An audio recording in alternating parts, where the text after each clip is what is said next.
요셉이 어릴 때 꾸었던 꿈이 애굽으로 팔려간 후에 이루어지지 않습니까?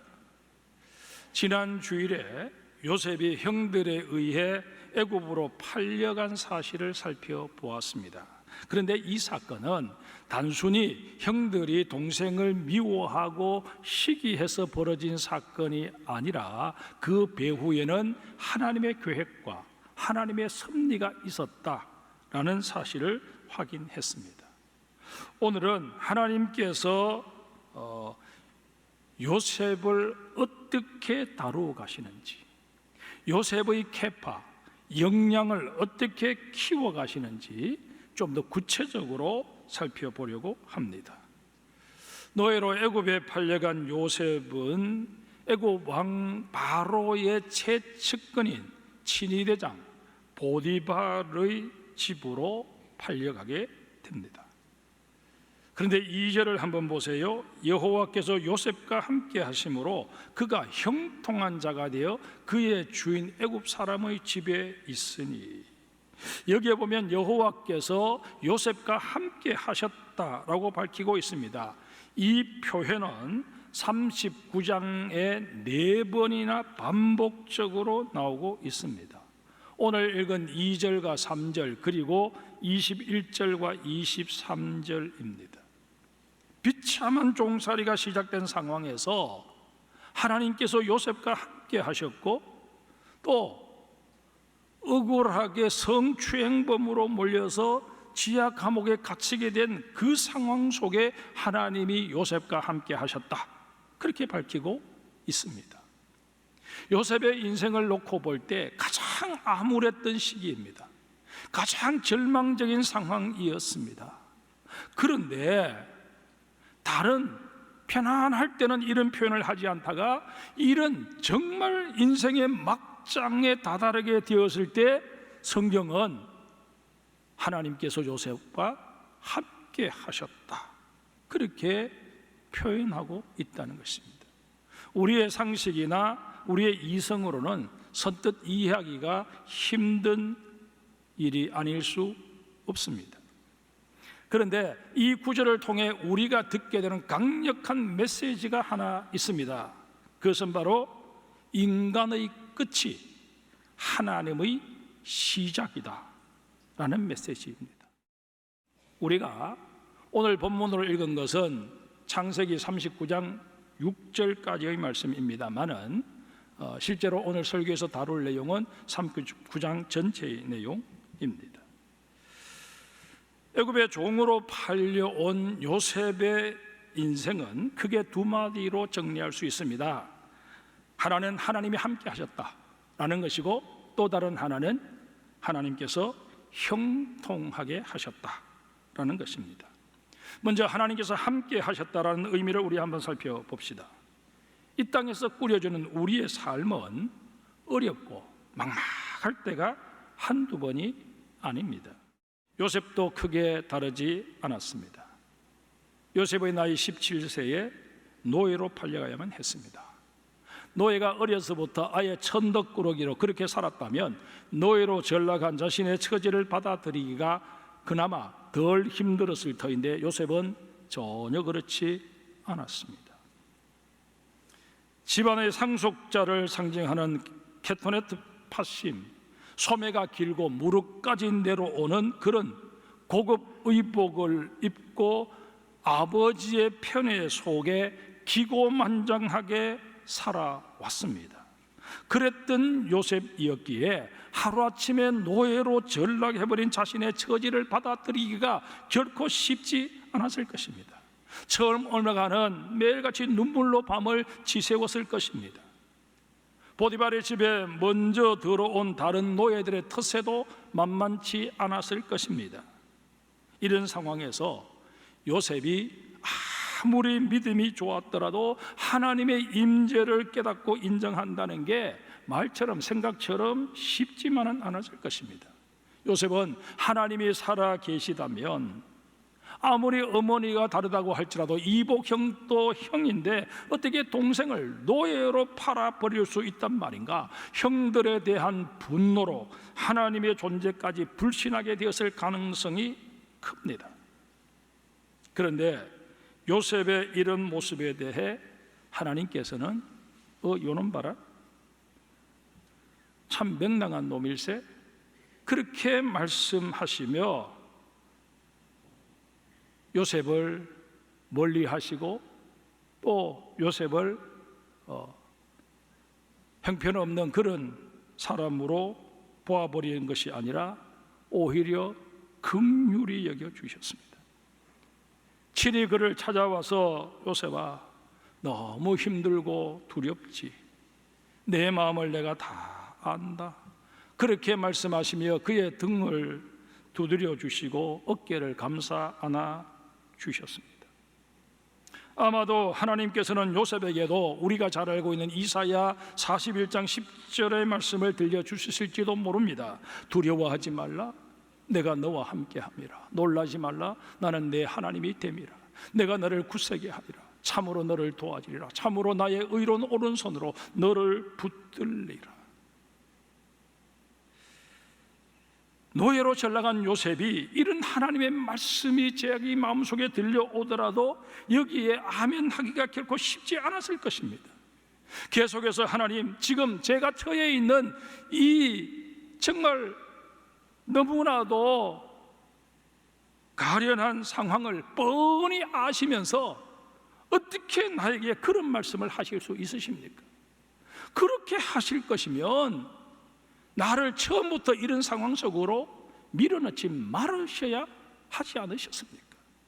반항하는 요셉에게 야, 이 믿음 없는 녀석아, 왜 내 말에 수긍하지 못하느냐 구중하지 않으시고 요셉이 깨달을 때까지 또 말씀하시고 또 말씀하시고 그 마음에 또 감동을 주시고 또 감동을 주셨습니다. 마침내 요셉이 그래 맞아, 하나님께서는 지금도 나와 함께 하고 계셔, 그러니 나는 두려워할 필요도, 낙심해서 주저앉아 버려야 할 이유도 없어. 이 상황에서 내가 할 수 있는 일을 한번 찾아봐야지. 그렇게 생각할 수 있도록 계속해서 도우시고 격려해 주시고 지켜봐 주신 것입니다. 만약 우리가 이 창세기 39장을 읽으면서 요셉은 믿음이 남달라서 노예로 팔려서도 믿음을 잃지 않았다, 이렇게 해석하고 끝내버린다면 이 39장을 하나님의 이야기가 아닌 한 인물 요셉의 위대한 면모를 드러내는 것으로 각색해버리는 우를 범하고 말 것입니다. 여러분, 재차 제가 말씀드리지만 이 39장은 요셉을 요셉되도록 다듬어 가시는 하나님의 이야기입니다.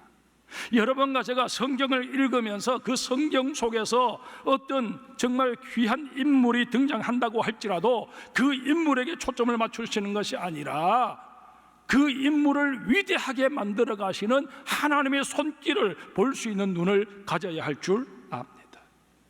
성경은 인간의 이야기가 아닙니다. 하나님의 이야기입니다. 여러분과 제가 예수 그리스도를 나의 구세주로 영접하는 그 순간, 여러분과 저의 인생사도 나의 이야기가 아닙니다. 하나님의 이야기가 펼쳐지기 시작하는 것입니다. 하나님께서는 여러분과 저에게 승승장구의 복을 분명히 약속하십니다. 그런데 13절 중간 부분부터 보면 이런 복을 받을 수 있는 전제 조건이 제시되어 있습니다. 한번 볼까요? 오직 너는 내가 오늘 내게 명령하는 내 하나님 여호와의 명령을 듣고 지켜 행하며 내가 오늘 내게 명령하는 그 말씀을 떠나 좌로나 우로나 치우치지 아니하고 다른 신을 따라 섬기지 아니하면 이와 같으리라. 앞에서 하나님께서 복을 약속해 주신 말씀을 읽을 때는 우리의 가슴이 벅차오르며 정말 하나님께서 이런 복을 내게 주시기로 약속하시는구나, 아멘이 절로 터져 나왔는데, 그 다음 13절 중간부터 14절을 읽어 내려가면 그 전제 조건에 대해서는 우리의 아멘 소리가 나도 모르는 사이에 약해지고 만다는 것입니다. 이게 우리의 모습입니다. 그렇다면 여러분, 우리가 하나님의 명령을 듣고 지켜 행하지 않으면, 또 좌로나 우로나 치우쳐 다른 신을 섬기면 하나님은 우리와 함께 하지 않으시는 것일까요? 물론 하나님께서는 그런 잘못된 선택을 한 우리를 징계하십니다. 그러나 우리를 완전히 버려버리시고 우리를 완전히 떠나버리시고 아예 우리와는 관계를 끊어버리시는 그런 분은 아니십니다. 이스라엘 백성들이 하나님을 떠나고 우상을 섬기고 온갖 죄를 저질렀을 때 그들을 향해서 하나님이 진노하시며 너희는 더 이상 내 백성이 아니다 로암미라고 선포하십니다. 나는 너희를 긍휼히 여기지 않겠다 로루하마라고 선포하십니다. 그런데 얼마 못 가서 하나님께서는 이스라엘 백성이 회개하고 돌아오니까 그들을 향해서 너희는 내 백성이라 암미라 그렇게 말씀하시고 내가 너희를 긍휼히 여기겠다 루하마라 그렇게 말씀을 하십니다. 이게 우리가 섬기는 하나님이십니다. 여러분, 하나님께서 요셉에게 꿈을 꾸게 하셨던 때가 언제였습니까? 자기를 편애해 주시는 아버지의 뒷배를 믿고 형들에게 할 소리 못할 소리 다 하던 철없는 그때였습니다. 요셉이 버릇없이 아나무인으로 행동하는 그때도 하나님께서는 요셉과 함께 하셨다는 얘기입니다. 다만 그때는 요셉 스스로 온 세상이 자기를 중심으로 돌아간다고 생각했기 때문에 자기와 함께 하신 하나님을 전혀 의식하지 못했을 뿐입니다. 자신이 꿈꾸고 있는 그 조그마한 세상, 형들을 다 제치고 자기 집안의 상속자가 되는 그 정도의 꿈을 이루는 데는 아버지의 뒷배만으로도 충분했을지 모릅니다. 그러니 굳이 하나님을 찾아야 할 이유가 없었습니다. 설령 요셉이 아브라함의 하나님, 이삭의 하나님, 야곱의 하나님이 나의 하나님입니다 그렇게 고백했다고 할지라도 그것은 형식적인 고백에 불과했을 것입니다. 이런 까닭에 하나님께서는 요셉의 케파, 영양을 키우시고자 그의 든든한 뒷배가 되어주고 있던 아버지와 강제로 헤어지게 만드신 것입니다. 그리고 나서는 하나님께서 친히 이제부터는 내가 너의 뒷배가 되어주겠다 라고 선언하십니다. 그 선언이 바로 여호와께서 요셉과 함께 하셨다라는 구절입니다. 이 선언과 더불어 요셉의 인생에는 새로운 역사가 펼쳐지기 시작합니다. 창세기 39장 7절을 한번 볼까요? 보디발의 아내가 요셉을 유혹합니다. 이 유혹 속에는 요셉아, 너 타국에 와서 외롭지? 너 연고가 전혀 없지? 내 말만 잘 들으면 내가 너의 뒷배가 되어주겠다 하는 그런 제안이 내포되어 있었습니다. 그때 요셉이 어떻게 응대합니까? 내가 어찌 이 큰 악을 행하여 하나님께 죄를 지으리까? 이 말을 살짝 바꾸면 아니요, 내 인생의 뒷배는 하나님 한 분만으로 만족합니다. 나는 당신이 내 인생의 뒷배가 되어 주셔야 할 이유가 전혀 없습니다. 그 얘기를 하고 있는 것입니다. 성도 여러분, 지금 여러분의 뒷배가 무엇입니까? 여러분들이 열심히 모은 재산입니까? 부동산 가격이 오르면 그게 여러분들의 뒷배가 된다고 생각하십니까? 아니면 여러분들이 세상에서 얻은 지위, 그것이 여러분의 뒷배가 되고 그로 인해서 형성된 인맥이 여러분들의 뒷배가 된다고 생각하십니까? 여러분들이 열심히 쌓아올린 세상적인 지식들, 경험들, 경륜들, 그게 뒷배가 될 것이라고 생각하십니까? 잘 키운 자녀들이 여러분들의 뒷배가 되어줄 것이라고 확신하십니까? 여러분들에게 많은 유산을 물려주실 여러분의 부모님이 뒷배가 되신다고 생각하십니까? 하십니까? 물론 그런 것들이 하나님의 은혜 가운데 나에게 이 세상을 살아가는데 힘이 되어 줄 수 있을지는 모릅니다. 그러나 결정적인 뒷배는 될 수 없습니다. 여러분과 저의 인생의 가장 온전한 뒷배는 여호와 하나님 한 분뿐이십니다. 노예로 전락했지만 요셉이 제대로 된 뒷배를 찾게 되었을 때 그의 인생에 대역전 드라마가 펼쳐지지 않았습니까? 우리도 하나님을 내 인생의 뒷배로 삼음으로 말미암아 나의 인생을 새롭게 정계에 가리라 선언하는 오늘 이 시간이 되어야 할 것입니다.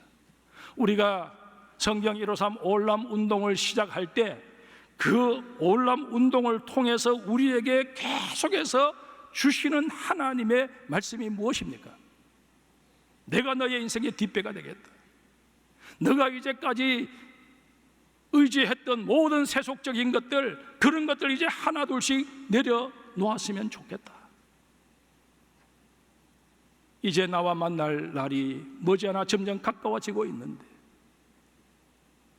진정 너가 나를 얼마나 의지하고 나의 존재를 너의 인생에 얼마나 큰 비중을 두고 너의 마음속에 자리하게 했는지 그것을 내가 확인하고 싶다.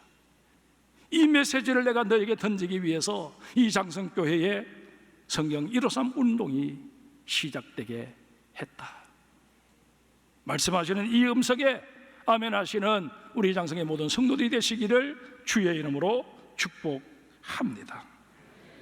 여러분, 우리가 하나님을 신뢰하고 하나님을 내 인생의 뒷배로 삼는다고 해서 정말 우리 앞을 가로막던 홍해가 우리 앞에서 갈라지고 또한 사막 한복판에 놓여있던 바위에서 샘물이 솟아나는 그런 역사는 내 인생에 일어나지 않을 수도 있습니다. 오히려 삶 속에서 소소하게 일어나는 일상을 기적으로 받아들일 수 있는 믿음을 하나님께서 우리에게 허락해 주실 것입니다. 이게 하나님께서 우리에게 베푸시는 보편적인 은혜입니다. 비근한 예로 내가 큰 병에 걸렸을 때 그 병을 하나님께서 단번에 고쳐주시기보다는 정말 징그러울 정도로 나를 물고 늘어지는 그 병마에도 내가 잘 버텨내며 하나님을 향한 시선이 흐려지지 않도록 만들어주시는 그 은혜를 내가 덧입을 수 있도록 하나님이 역사하여 주신다는 것입니다.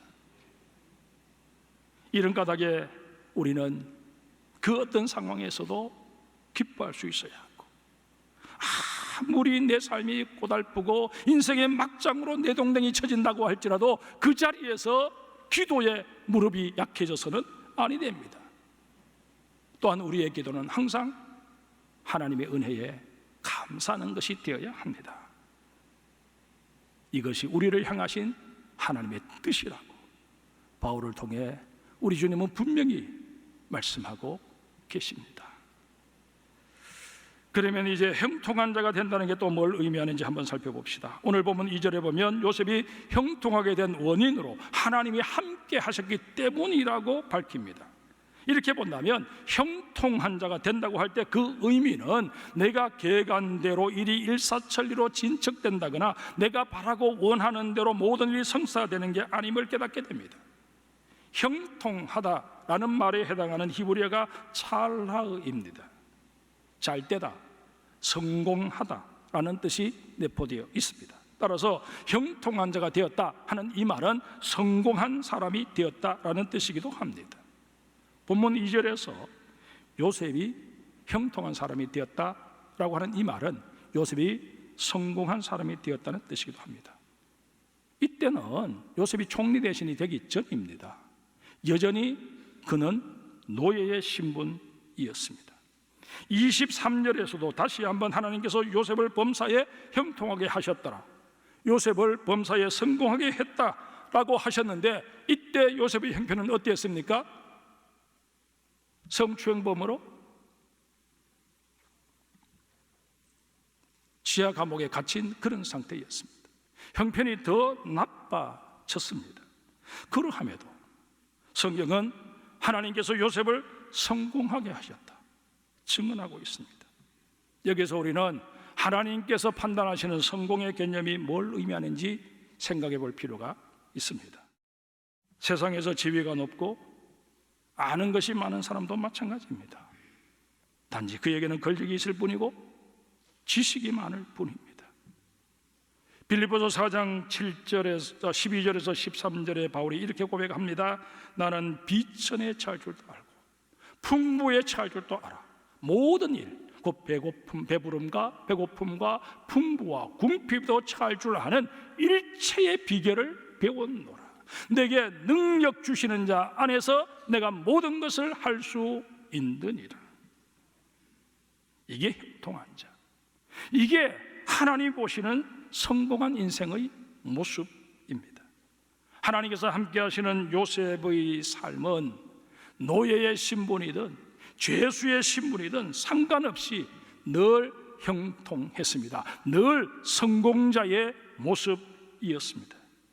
그러기에 보디발도 간수장도 기꺼이 요셉에게 자기의 소유나 업무를 맡긴 것입니다. 그리고 그의 인생을 보면서 그와 함께 하시는 하나님을 보았다, 그렇게 증언하고 있는 것입니다. 하나님께서 함께 하시는 자는 무명한 자 같으나 유명한 자입니다. 죽은 자 같으나 살아있고 징계를 받는 자 같으나 죽임을 당하지 않습니다. 근심하는 자 같으나 기뻐하고 가난한 자 같으나 모든 사람을 부유하게 하고 아무것도 없는 자 같으나 모든 것을 가진 자입니다. 요셉을 보며 하나님, 나도 이런 은혜를 사모하게 하옵소서. 세속적으로 더 높아지고 더 많은 것을 가지기 위해서 발버둥 치느라 다른 사람들의 마음에 상처 주고 힘들게 하고 그렇게 인생을 살아갈 것이 아니라 정말 이제는 하나님과의 관계에서 승부수를 던지며 진정 하나님과 동행함이 이 세상의 남은 삶을 성공적으로 살아가는 비결임을 깨달아 알아서 하나님을 향해 내 손을 내미는 그런 인생 살게 하여 주시옵소서. 기도하는 여러분과 제가 되어야 할 것입니다.